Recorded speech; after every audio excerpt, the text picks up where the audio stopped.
오늘 본문은 예수님이 사마리아 여인을 만나서 나눴던 이야기입니다. 우리 다 아시겠지만은 더운 지방에 가면은 낮에 일을 잘 못하죠. 그래서 낮잠을 많이 잡니다. 특별히 해가 높이 뜨는 정오쯤 되면은 다들 낮잠도 자고 밥도 먹고 쉬다가 해가 떨어지면은 그렇게 또 일하러 나가죠. 그런데 그 뜨거운 정오에 한 여인이 사마리아 여자가 물을 기르러 나온다라고 7절에서 말씀을 하고 있습니다.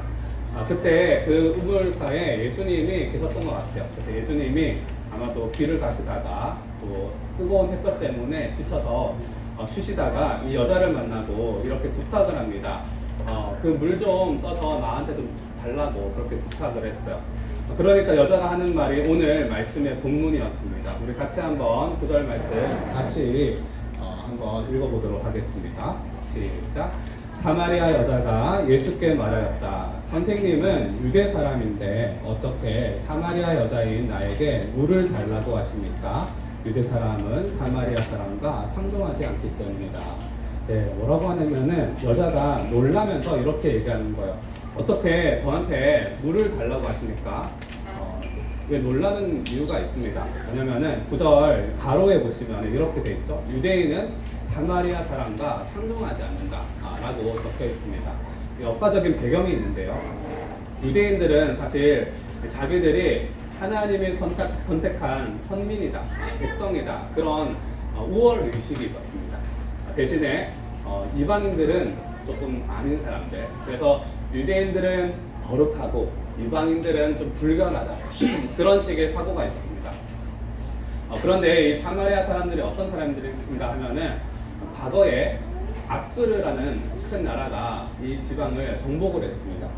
그러면서 이 사마리아에 살던 사람들의 한 반 정도를 다른 나라에 흩어버리고 다른 나라에 있던 사람들을 이 사마리아에 데려와서 강제로 이주를 시켜서 섞어버리는 그런 이제 민족 말살 정책, 비슷한 것들을 폈죠. 그래서 이 사마리아 사람들이 자기들은 하나님을 믿고 있고 또 자기들은 아브라함의 자손이라고 알고 있는데 그런데 유대인들이 경멸하는 거예요. 너희들은 아니야 하면서 불결하게 여기고 그렇게 싫어했습니다. 그러다 보니까 이제 상종을 서로 안 하는 그런 지경에 이르는 거예요. 그러니 여자가 이제 놀란 겁니다. 어떻게 유대인인 남자가 나한테 이렇게 말을 걸까라는 생각을 한 것입니다. 그런데 예수님 안에서는 이게 다 초월이 됩니다. 우리 아는 이 복음은 인종과 문화와 그런 게 상관이 없죠. 지역 감정 여기는 있는지 모르겠는데 한국은 경상도와 전라도 이런 거 지역 감정 되게 투철하게 지킵니다. 네, 그런 것들 상관이 없습니다. 우리도 여기도 있는 것 같은데 이 캐나다가 미국을 요즘은 조금 싫어하는 경향성이 있죠, 그죠? 트럼프 이런 것 때문에. 그런데 그런 것도 예수님 안에서는 다 초월이 된다.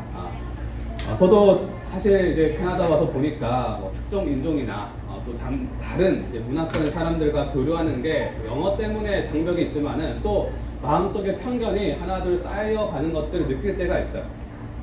그런데 예수님은 그게 없으신 거죠. 누구나 사랑하시고 또 복음이 필요하면 누구에게나 또 어느 지역에나 어느 문화권이나 가서 그렇게 복음을 전하시는 것입니다. 그래서 우리가 기도하고 전도하려고 VIP를 정하고 같이 기도를 하는데 어떤 기준으로 지금까지 VIP를 삼아 보셨을까요? 일단 주변에 있는 모든 사람들을 위해서 기도 당연히 해야겠죠.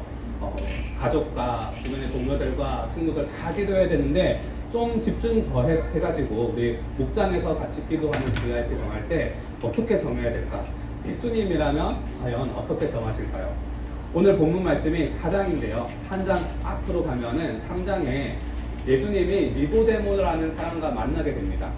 니고데모는 어떤 분이냐면은 국회의원 같으신 분, 예, 아주 지체가 높으신 약간, 그리고 재벌 총수, 그렇게 돈이 많은 분이었습니다.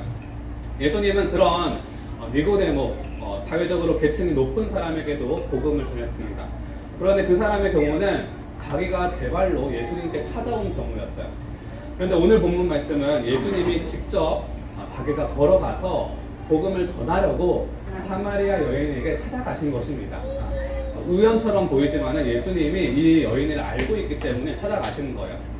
그래서 우리로 치면은 사마리아 여인은 예수님이 정하신 VIP라고 할 수가 있겠습니다. 그런데 예수님이 속한 유대인들이 상종하기 싫어하는 사람이죠. 그래서 우리도 한번 생각해 볼 것이 평소에 저 사람은 나랑 좀 안 맞는 사람이야. 내가 같이 지내는 부류가 아니야. 또 때로는 나와 좀 격이 좀 안 맞는 것 같아. 떨어지는 것 같아. 아니면 내가 속한 공동체가 싫어하는 사람, 그런 사람들이 우리에게는 사마리아 여인과 같다고 할 수 있을 것 같아요. 또 27절에 보시면은 이렇게 제자들이 말해요. 말하는 게 아니라 제자들이 돌아와서 예수님이 사마리아 여인과 말씀을 나누시는 것을 보고 놀랐다고 하죠. 그러니까 내가 어떤 사람과 이야기를 하는데 친구가 보더니 야, 왜 저 사람이랑 이야기해? 저 사람이랑 뭐 친해? 이럴 수 있는 사람들. 왜 저 사람이랑 놀아? 이런 사람들이 어쩌면은 우리에게 사마리아 여인일 수도 있다는 것입니다. 그래서 우리가 VIP를 정할 때 첫 번째로는 이렇게 정하면 좋을 것 같아요. 나의 필요보다 하나님의 필요를 보는 것입니다. 하나님께서 지금 누구를 찾고 계시는가, 찾아가시는가. 기본적으로는 모든 사람이죠. 모든 사람이 구원을 받기 원하신다고 성경에서 말씀을 하고 계십니다. 그런데 지금 내가 이번 기회에 내가 속한 공동체에서 또는 내가 이번 시즌에 나에게 섬기라고 보내주시는 또 보여주시는 그런 VIP들이 있거든요. 붙여주시는 분들이 있거든요. 그 사람은 근데 사실 내가 원하는 분이 아닐 수 있습니다. 내가 좋아하고 나랑 맞는 사람이 아닐 수가 있어요. 근데 무시할 수가 없죠. 왜냐하면 나의 필요보다 하나님의 필요가 중요하기 때문입니다.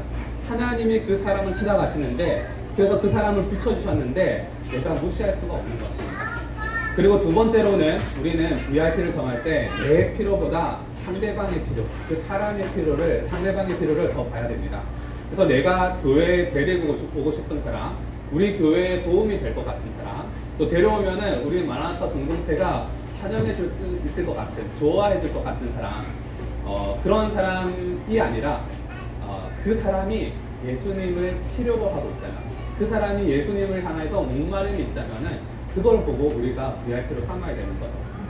그래서 제가 VIP를 섬기다 보니까 그런 생각이 들더라고요. 우리가 가족을 정할 때 내 마음대로 가족을 정해 보셨습니까? 딱 한 가지 경우, 배우자의 경우에는 내가 선택을 합니다. 이성이 갑자기 마비가 됐을 수도 있겠지만은 그래도 내가 정한 가족이죠, 그죠? 그런데 그 외에 다른 분들은 내가 정할 수가 없어요. 부모님 내가 정할 수가 없죠. 내 형제 자매 정할 수가 없고 내 친척들도 내가 정할 수가 없습니다. 심지어 매형이라든지 처형이라든지 내가 정할 수가 그쵸. 정할 수가 없죠. 그리고 심지어 자식도 내가 정할 수가 없습니다. 내가 원하는 외모, 내가 원하는 성격, 습관을 가진 아이들이 만들어지지 않더라고요. 그죠? 그래서 가족은 하나님이 정해주시는 것 같아요. 마찬가지로 VIP도 이제 영적인 가족이 될 건데 그 가족을 어떻게 정하는가? 내가 내 입맛대로 정하지 않고 하나님이 지금 나에게 누구를 맡겨주셨는가? 보여주셨는가?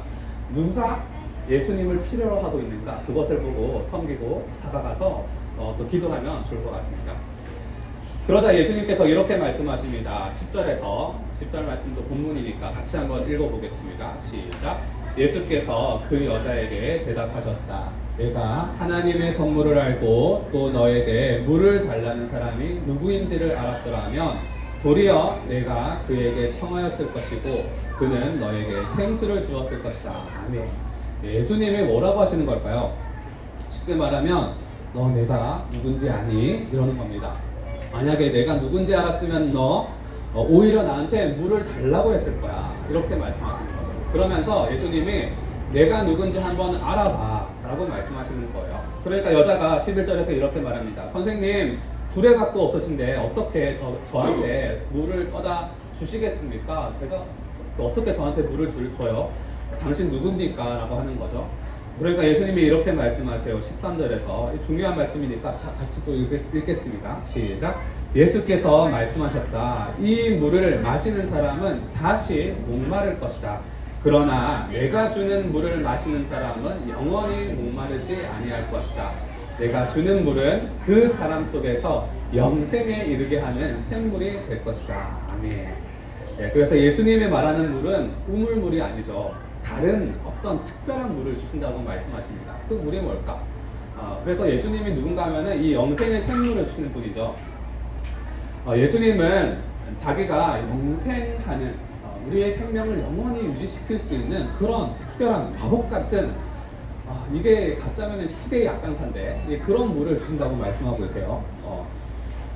우리가 먹는 물들은 잠시 목마르죠. 그래서 잠시 우리에게 소용이 있어서 또 잠시 우리도 살다가 그 물을 먹는 우리는 잠시 살다가 죽게 됩니다. 또 이 세상에 있는 많은 것들이 그런 것 같아요. 즐거움과 쾌락과 또 뭐 성공과 인정들 잠시 우리가 취하고 즐겁고 행복한데 그건 진짜 잠시죠. 또 끝나버립니다. 그런데 예수님이 우리에게 주시는 물은 목마르지 않는다. 그 만족과 기쁨과 평안이 끊이지 않는다 라고 말씀하시고 이 물을 마시면은 우리 몸에 물이 70% 이상이잖아요. 그 물이 있으면은 우리는 영원히 살 수 있다고 말씀하시는 것입니다. 그러면 도대체 예수님이 말씀하시는 물이 뭐길래 이렇게 특별한 물이라고 말씀하시나 보니까 요한복음 전체를 이건 봐야 됩니다. 여러 가지 구절을 보니까 이 물은 사실 성령님을 뜻하더라고요. 그것을 대표적으로 말씀하시는 구절이 요한복음 7장에 나옵니다. 제가 한번 천천히 읽어보겠습니다. 나를 믿는 사람은 성경이 말한 바와 같이 그에 대해서 생수가 강물처럼 흘러나올 것이다. 이것은 예수를 믿은 사람이 받게 될 성령을 가리켜서 하신 말씀입니다. 예수께서 아직 영광을 받지 않으셨으므로 성령이 아직 사람들에게 오시지 않았다. 38절에서 말씀하시기로 배에서 생수가 강물처럼 막 흘러나온대요. 그러니까 목마를 수가 없겠죠. 내 안에서 막 흘러나오고 있으니까. 그런데 이게 뭔가 39절에서 예수를 믿은 사람이 받게 될 성령을 가리켜서 하신 말씀이다 하고 이렇게 드러내서 말씀하고 있습니다. 이 물은 성령님입니다. 그것을 예수님이 우리에게 주시는 거죠. 누가 이것을 받을 수 있습니까? 이 물을 예수님을 믿는 사람이 이 물을 받을 수 있고 이 만족을 누릴 수 있고 영생을 누릴 수 있고 성령님을 우리가 누릴 수가 있습니다. 이 시간에 이미 예수님을 믿는 사람 영접하신 분들은 성령님이 그 안에 다 계십니다. 그분께서 우리 안에 오셔서 우리를 살리고 영생을 살게 계시는데 그래서 예수님은 어떤 분이신가? 성령님을 보내주시는 분이십니다. 그래서 여자가 말하죠. 그럼 선생님 그 물 좀 저한테 주십시오 라고 하니까 예수님이 그에 대한 답으로 이상한 말씀을 하십니다. 가서 네 남편을 불러와 이렇게 얘기하시는 거예요. 그 여자가 이렇게 얘기했어요. 예수님 저에게는 남편이 없습니다. 그렇게 얘기하니까 예수님이 받아서 이렇게 대답을 하세요. 네가 남편이 없다고 한 말 오라. 맞지? 그 말이 맞아. 너한테는 남편이 5명이나 있었는데 그 다 이혼했고 지금 사는 남편도 남자도 결혼을 안 한 그런 공부하는 중이지 라고 말씀하시는 거예요. 여자가 자기의 상황을 말씀을 안 드렸는데 예수님이 너무 잘 아시죠. 예수님이 갑자기 왜 이런 말씀하실까? 물을 달라고 했는데 예수님은 사실 여자가 물을 달라고 한 그 요청에 대답을 하시는 중입니다. 예수님이 주는 물을 어떻게 우리가 받아서 먹을 수 있을까요? 성령을 어떻게 받을 수 있을까요? 예수님을 믿는 사람이 성령을 받죠. 그래서 예수님은 자기를 믿을 수 있도록 그 여인에게 자기가 누군지를 알려주고 있는 것입니다. 우리 사람도 서로 누군지 좀 알아야 관계도 생기고 그 사람을 믿을 수가 있겠죠. 예수님도 마찬가지입니다. 조금 알아야 예수님을 믿을 수 있고 또 그 성령을 받을 수가 있습니다. 물을 얻을 수가 있습니다. 그러면 예수님은 여인의 삶을 내가 알고 있어 라는 걸 통해서 자기가 어떤 분이라고 지금 말씀하시는 걸까요? 예수님은 나는 너를 알고 있어 라고 말씀하시는 것입니다. 내가 너를 잘 아는 사람이야 라고 얘기를 하세요. 우리가 가끔 수련회에서든지 깊이 기도를 하든지 또는 은사가 있는 사람들을 통해서 예언의 말씀 같은 것을 들으면은 하나님이 우리에게 보통 뭐라고 말씀하세요? 그 말씀을 들으면 우리의 마음이 어떻습니까? 대부분 눈물이 나기도 하고요. 감동이 되고요. 사람의 사랑을 초월한 어떤 하나님의 사랑이 그 음성을 통해서 우리에게 느껴집니다. 밀려옵니다. 왜 그럴까요? 나만 알고 있는 내 마음들, 나만 알고 있는 내 상처들, 나만 알고 있는 내 이야기, 내 자신을 그분이 하나님이 알고 있다고 말씀하시는 것 같은 거예요. 그래서 그 사랑이 막 느껴지는 거죠. 그런데 이 안다는 건 뭔가 하면은 다르게 말하면 하나님이 우리를 항상 보고 계신다는 것입니다. 우리를 지켜보고 계시고 살피시고 계신다는 것입니다. 왜 하나님은 우리를 보고 살피고 계실까요? 내가 너 딱 보고 있어. 잘해야 돼. 잘못하면 알지? 심판이야. 뭐 이렇게 하려고 보는 게 아니죠. 사실 하나님이 우리를 보시는 거는 사랑하니까 내 자식을 보고 싶어서 계속 보고 알고 싶어 하듯이 우리를 사랑하기 때문에 하나님이 24시간 눈에 불을 켜고 보고 계시는 것입니다. 그래서 하나님이 우리를 잘 아시는 것이죠. 예수님이 우리를 잘 알고 계십니다.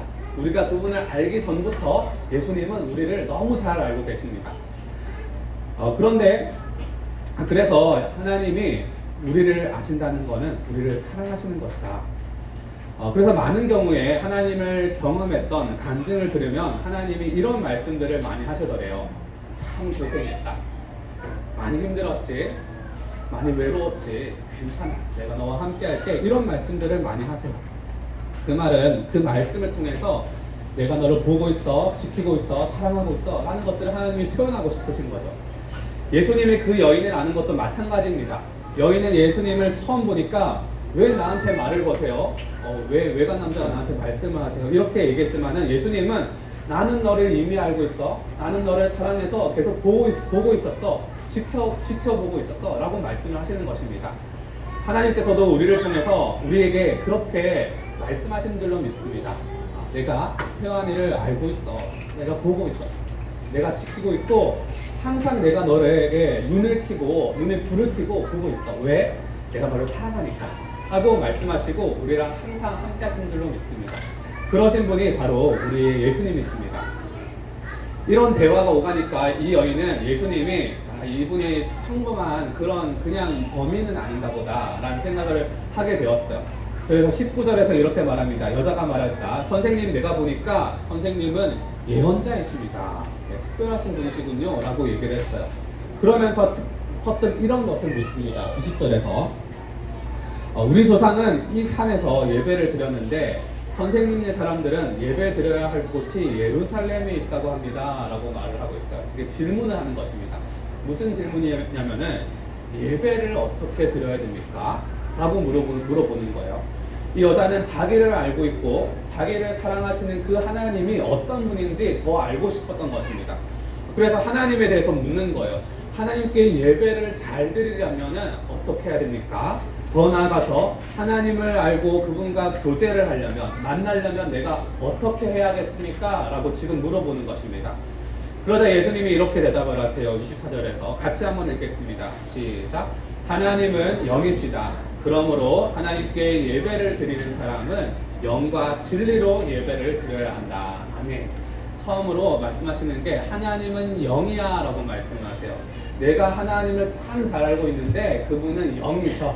그래서 내가 이런 대답을 해줄 수 있는데 그렇게 말씀을 하고 계시는 거예요. 영이라는 건 뭔가 하면은 육체가 없다는 거죠. 물질에 속한 분이 아니라는 것입니다. 물질을 초월했고 눈으로 볼 수 없고 냄새를 맡을 수 없고 공간에 매여 있지 않습니다.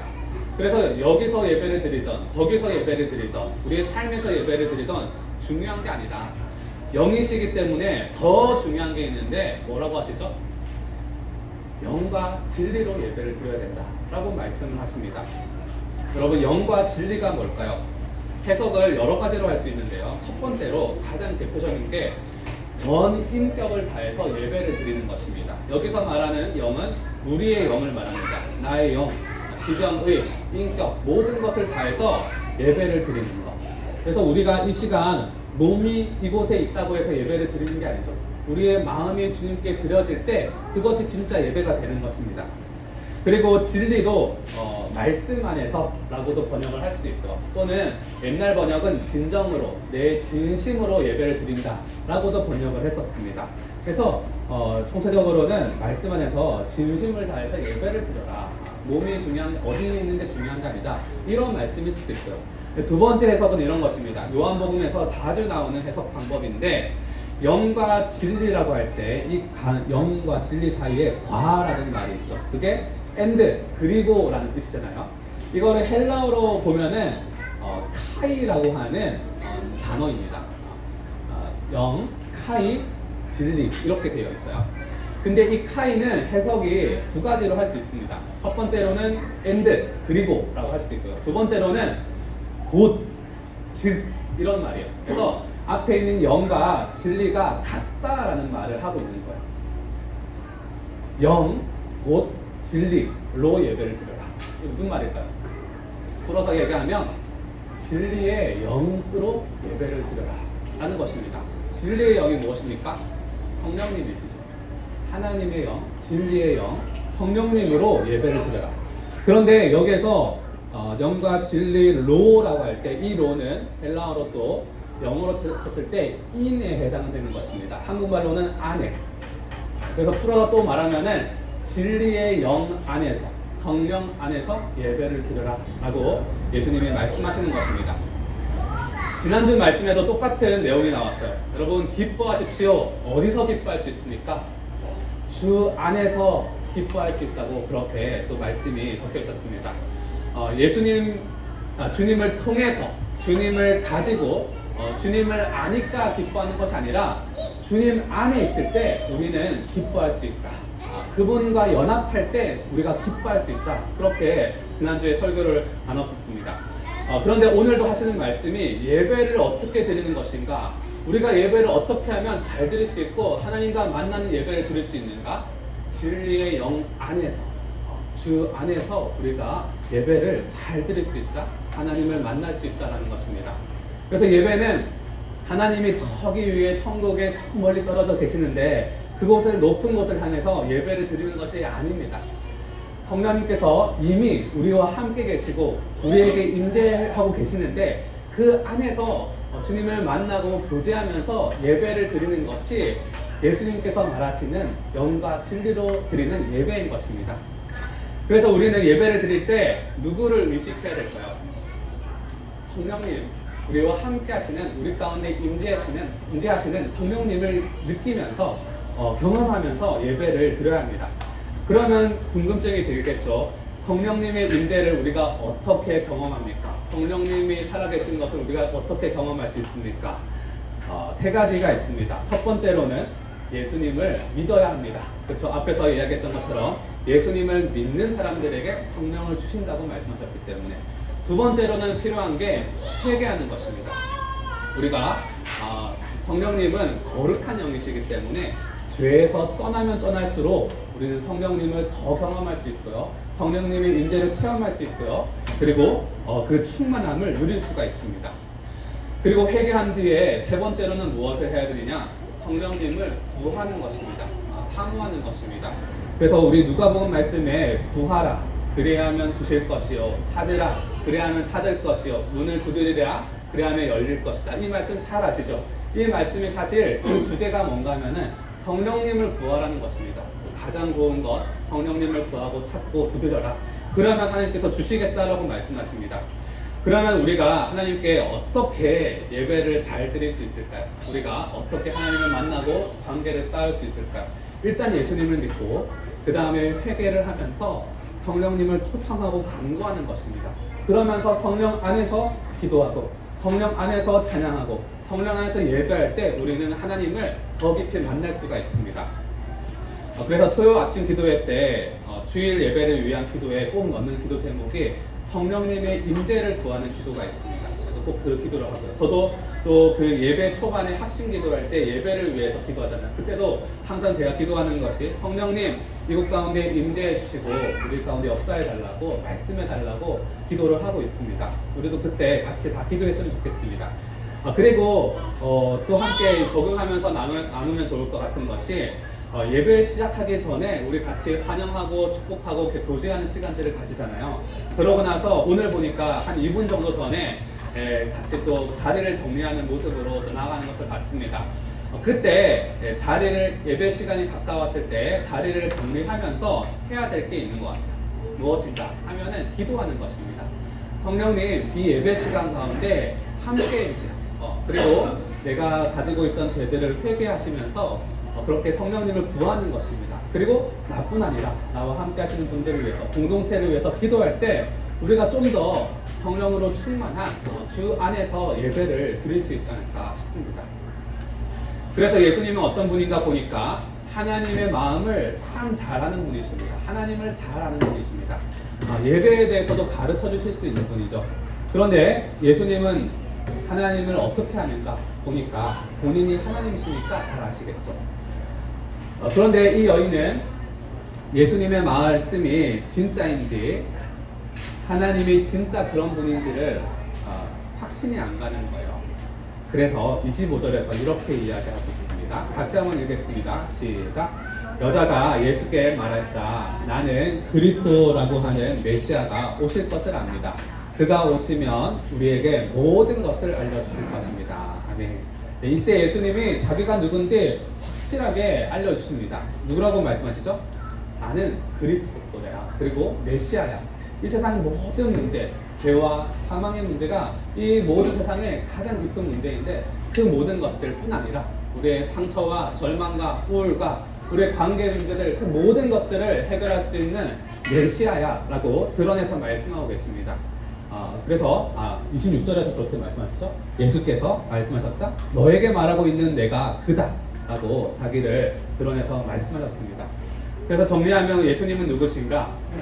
첫 번째로는 우리에게 성령을 주셔서 영원한 생명을 주시고 이 땅에서 우리를 만족을 누리게 하시는 영원한 기쁨과 평안을 누리게 하시는 분이신 줄로 믿습니다. 또 예수님은 누구신가? 우리를 이미 사랑하셔서 보고 계시고 또 지켜보고 계시면서 아시고 계시는 분, 우리를 잘 아시는 분이십니다. 또 세 번째로는 예수님은 누구신가? 하나님을 알고 하나님에 대해서 알려주실 수 있는 분이신데 그래서 알려주시는 게 성령 안에서 예배하라 라고 말씀하십니다. 또 그 예수님은 우리의 모든 문제를 해결할 수 있는 메시아요 그리스도이신 줄로 믿습니다. 그 예수님을 우리가 더 알고 성령 안에서 더 예배하고 그 사랑을 더 충만하게 누리는 저와 여러분 되시기를 예수님의 이름으로